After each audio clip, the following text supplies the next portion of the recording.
इस 40th GST council meeting के काफी बड़े डिसीजन निकल के आ रहे हैं और जो काफी हेल्पफुल है। So let's start and discuss. Number 1, reduction in late fee for past return as a measure to clean up pendency in return filing. Late fee for non furnishing of form GSTR 3B for the tax period July 17 to Jan 2020 has been reduced oblique waived as under। अगर आपकी किसी GSTR 3B में zero liability बनती है tax की, मतलब input को set of करने के बाद जीरो बनती है, तो उस केस में आप रिटर्न फाइल करो विदाउट लेट फी, कोई लेट फी नहीं लगेगी। बट अगर आपकी टैक्स लाइबिलिटी बनती है after utilising your input tax credit, irrespective की आपकी टैक्स लाइबिलिटी कितनी बनती है, 1000 रुपए, 2000 रुपए, 3000, 4000, 5000, 6000, कुछ भी बने, आपको मैक्सिमम लेट फी जो लगेगी 500 रुपए पर रिटर्न लगेगी। But make sure reduced rate of late fee would apply for all the GSTR 3B return furnished between 1 July to 30 September 2020। मतलब इस पीरियड में आप जो भी रिटर्न फाइल करोगे उस केस में आपको लेट फीस ऐसे लगेगी जैसे ऊपर लिखा हुआ है। कोई भी लाइबिलिटी नहीं है तो नील, अगर कुछ लाइबिलिटी है तो मैक्सिमम लेट फी लगेगी 500 रुपए। Second, one time extension in period for seeking revocation of cancellation of registration. मतलब जिसका जीएसटी नंबर कैंसिल हो चुका था 12 जून 2020 तक, उस केस में अब वो रिवोकेशन की एप्लीकेशन फाइल कर सकता है 30 सितंबर तक। To facilitate tax payer who could not get their cancelled GST registration restored in time, an opportunity is being provided for filing of application for revocation of cancellation of registration up to 30 September, अगर आपका number cancel हुआ था 12 जून तक।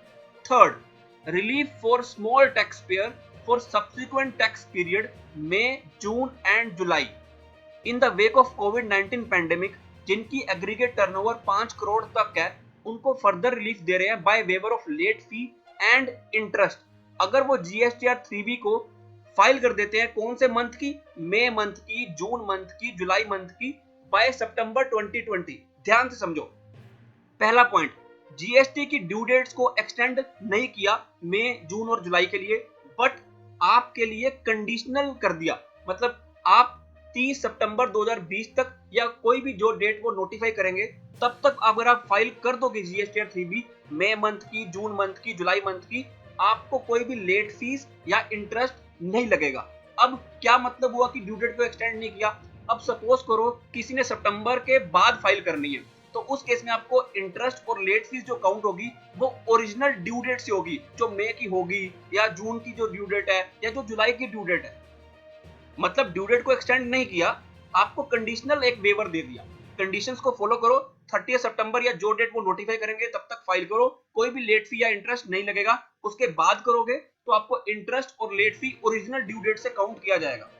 Next, further relief for Feb, March and April 2020 tax period, जिनकी aggregate turnover 5 crore तक थी, उनके लिए फेब, मार्च और अप्रैल के लिए ऑलरेडी रेट ऑफ इंटरेस्ट और लेट फीस को वेव किया हुआ था टिल स्पेसिफाइड डेट, जो मैं वीडियो आई बटन पे लिंक कर दूंगा। बट उन डेट्स के बाद स्मॉल टैक्स पेयर को भी फुल रेट ऑफ इंटरेस्ट लगना था, बट इस जीएसटी काउंसिल मीटिंग में उस रेट ऑफ इंटरेस्ट को कम कर दिया कि अगर आप अपनी फेब, मार्च और अप्रैल की रिटर्न्स को फाइल कर दोगे 30 सितंबर 2020 तक, तो आपको रेट ऑफ इंटरेस्ट लगेगा 9% पर एनम। मतलब जो लास्ट टैक्स पेयर थे जिनकी 5 करोड़ से ज्यादा टर्नओवर थी फेब, मार्च और अप्रैल के लिए, उनके लिए रेट ऑफ इंटरेस्ट क्या था?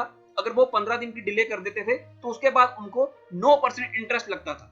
अब इन्होंने क्या किया, स्मॉल टैक्स पेयर जो इन पीरियड की 6 जुलाई के बाद फाइल करेंगे बट 30 सितंबर तक, उस केस में इनको कम रेट ऑफ इंटरेस्ट लग जाएगा 9% per annum. So guys, video को लाइक करना, मैं और भी वीडियो शेयर करूंगा इसके रिगार्डिंग।